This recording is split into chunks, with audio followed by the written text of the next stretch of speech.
Hello everyone, एक बार फिर से आप सभी का स्वागत नेक्स्ट टॉपिक के साथ में। आज का अपना टॉपिक है द रेट ट्रैप। इंग्लिश का नेक्स्ट जो वीडियो है अपना चौथा चैप्टर है और इसमें अपन कंप्लीट एक्सप्लेनेशन करने वाले हैं। ठीक है, समरी हमने अलग से पढ़ेंगे, इसकी कंप्लीट एक्सप्लेनेशन करेंगे।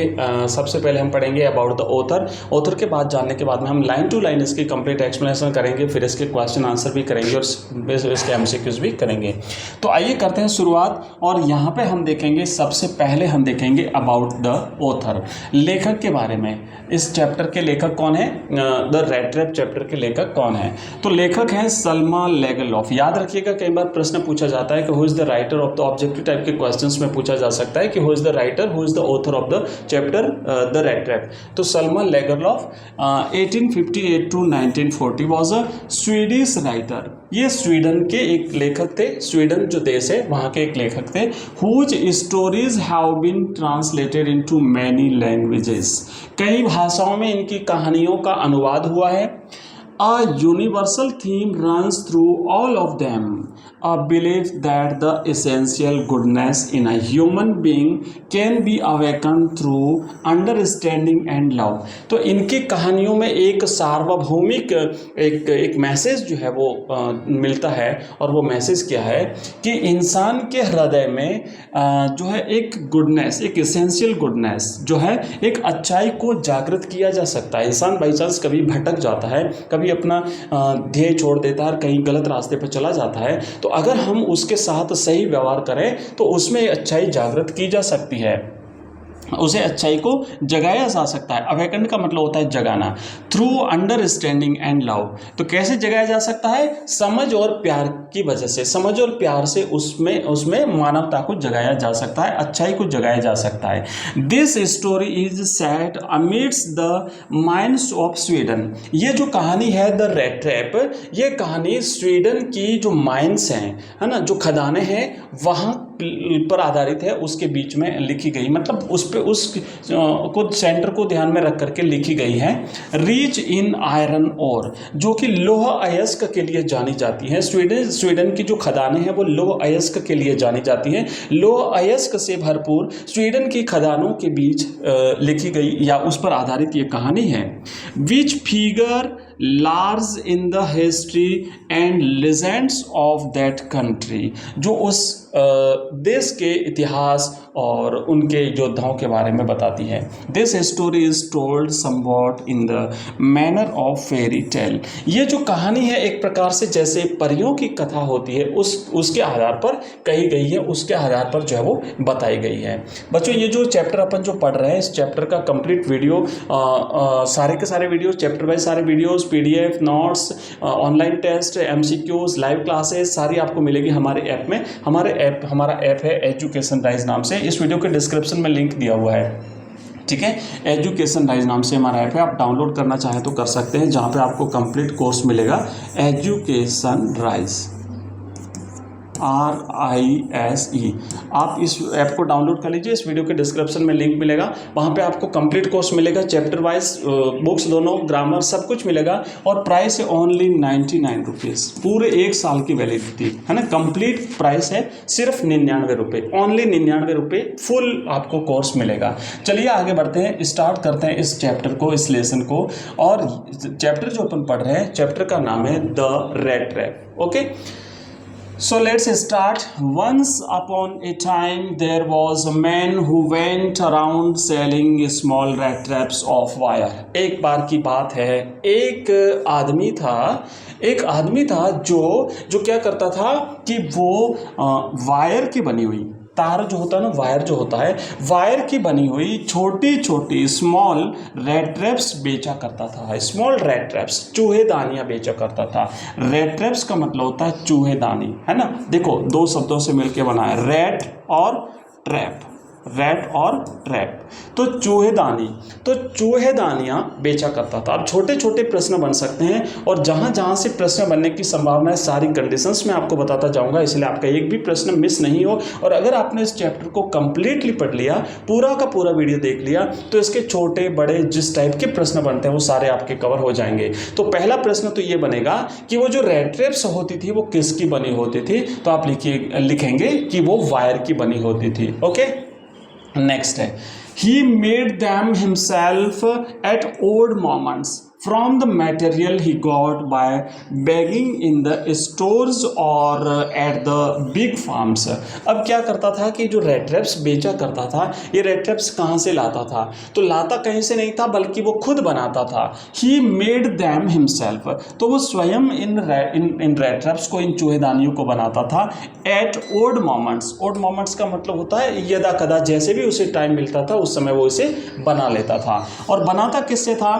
From the material he got by the begging in the stores. वो जब जो लोहे की जो खदानें होती थी, लोहे के जो स्टोर्स होते थे, वहाँ पे जब वो भीख मांगने जाता था तो उस समय वहाँ से जो मटेरियल उसे मिल जाता था उससे बनाता था, या फिर जो फार्म्स होते थे वहाँ से जो मटेरियल कलेक्ट करता था उससे फिर वो उसे बनाता था।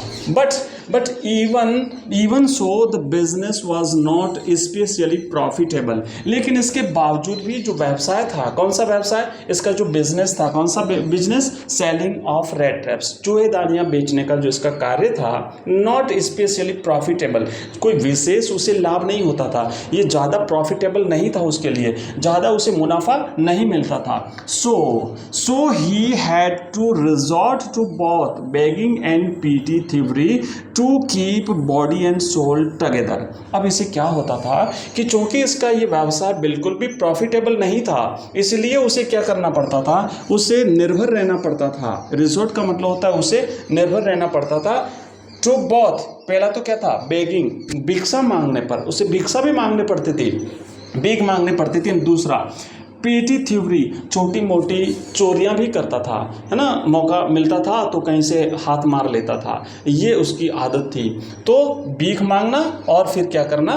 चोरी करना। अब देखो यहाँ से प्रश्न बनेगा कि उसका जो व्यवसाय क्या था? पहले तो व्यवसाय था सेलिंग ऑफ रेड ट्रैप्स, और फिर क्या करता था कि ये प्रॉफिटेबल नहीं था, सो वो क्या करता था? बेगिंग करता था, भिक्षा मांगता था, एंड पीटी थ्यूरी, छोटी मोटी चोरियां भी कर लेता था।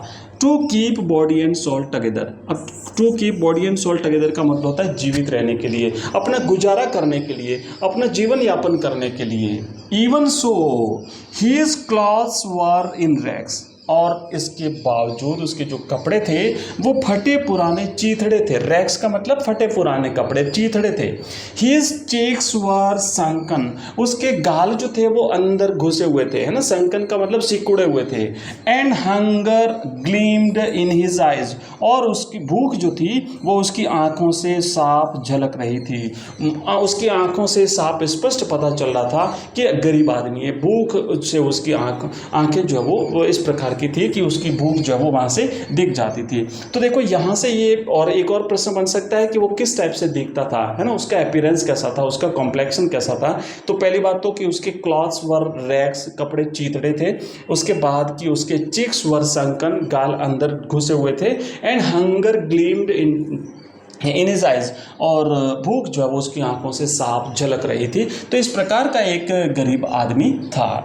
आगे बढ़ते हैं नेक्स्ट दूसरे पेज पर। अगला आगे क्या लिखा हुआ है कि no one can imagine how sad and monotonous life can appear to such a vagabond who plods along the road left to his own meditations.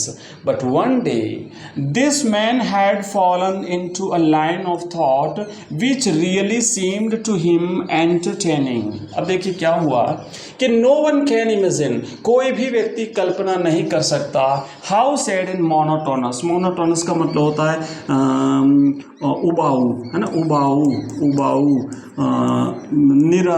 नीरस, मोनोटोनस मतलब उबाऊ, नीरस। कोई भी कल्पना नहीं कर सकता कि कितना दुखी और मोनोटोनस यानी नीरस जीवन था उस आदमी का, है ना, कितना sad and monotonous life can appear to such a vagabond. Vagabond मतलब घुमंतु व्यक्ति, जिसका एक जगह ठिकाना नहीं हो, जो घूम घूम करके अपना जीवन यापन करता है, वैगाबॉन्ड, है ना, घुमंतु। तो वैगाबॉन्ड का मतलब होता है घुमंतु, इस घुमंतु व्यक्ति।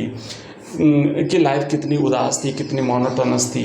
Who plots along the road, जो कि सड़क पर चला करता था, सड़क पर चलते चलते अपना जीवन यापन करता था।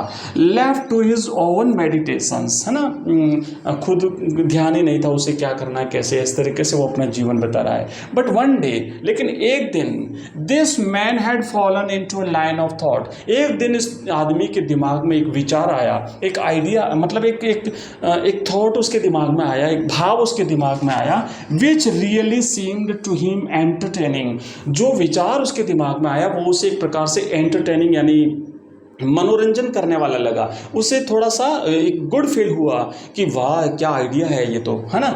ही had naturally been thinking of his rat traps when suddenly he was struck by the idea that the whole world about him, the whole world with its lands and seas, its cities and villages was nothing but a big rat trap। ये बहुत बड़ी बात है बच्चों, यहाँ से भी एक प्रश्न बनेगा। तो पहले समझिए क्या था कि he had naturally been thinking of his rat traps। स्वाभाविक रूप से वो अपनी rat traps के बारे में सोच रहा था। चूहेदानी, चूहेदानी क्या होती है? हाँ, चूहेदानी इस टाइप का एक पिंजरे टाइप होता है, वायर से बनती है। अच्छा, फिर क्या होता है, इसमें चूहे घुसते हैं। कैसे घुसते हैं कि हम उसमें कुछ आकर्षक चीज़ें डालते हैं, है ना, उसमें प्रलोभन डालते हैं हम उसमें। तो प्रलोभन जो डालते हैं जैसे रोटी या कोई टुकड़ा खाने का, तो चूहे क्या करेंगे, उसको खाने के लिए अंदर घुसेंगे, जैसे अंदर घुसे बंद हो गए।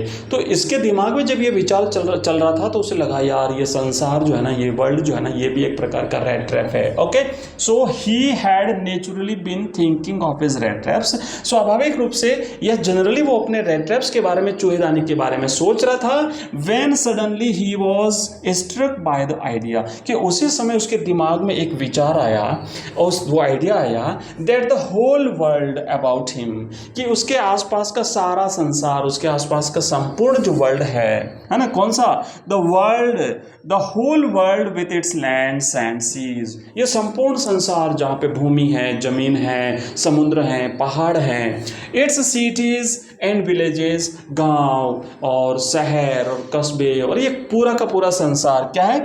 Was nothing but a big rat trap. और कुछ नहीं है, और कुछ नहीं है, बल्कि एक बिग रैट ट्रैप है। ये छोटे छोटे रैट ट्रैप मैं तो बेचता हूँ, ये संसार जो है खुद ही एक रैट ट्रैप है, जहाँ पे व्यक्ति जो है वो प्रलोभन से फंसता है।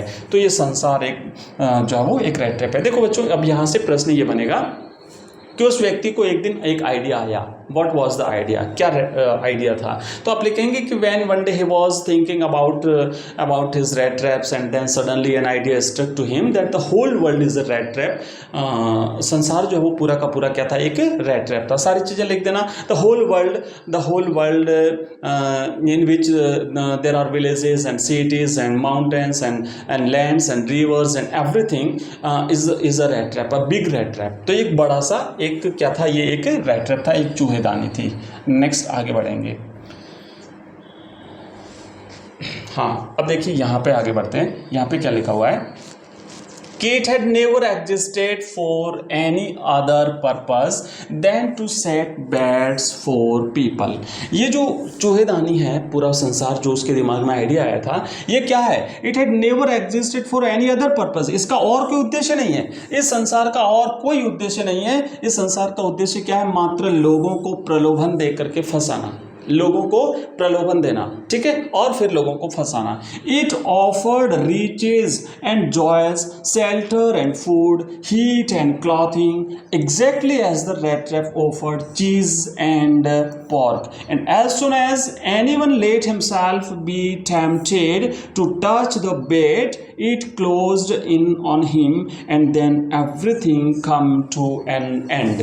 अब देखिए कितनी अच्छी बात है। क्या कह रहा है कि it had never existed for any other purpose than to set baits. ये जो संसार है ना, फॉर पीपल, ये लोगों के लिए और कुछ भी नहीं है। इसका उद्देश्य और कुछ नहीं है, केवल लोगों को प्रलोभन दे करके, सेट बेट्स का मतलब होता है प्रलोभन देना, लोगों को प्रलोभन दे करके फंसाना है। इस संसार का उद्देश्य क्या है? हम सबको प्रलोभन देना और फिर फंसाना। क्या प्रलोभन? जैसे it offers riches and joys, ये संसार हमें प्रलोभन देता है, जैसे धन हो गया, खुशी हो गई, है ना, शरण है, है शेल्टर, भोजन, heat, clothing, exactly as the rat trap offered cheese and pork. जैसे कि मान लीजिए कोई चूहेदानी होती है, उस चूहेदानी में जैसे कि मान लो चीज़ डाला हो ना, चीज़ मैंने मक्खन जो होता है, बटर जिसे अपन बोलते हैं, या फिर कोई मांस का टुकड़ा जिसको खाने के लिए चूहा जैसे ही अंदर जाएगा, क्योंकि वो प्रलोभन है, वो बैठ के अंदर, उस चूहे को नहीं पता कि रेड ट्रैप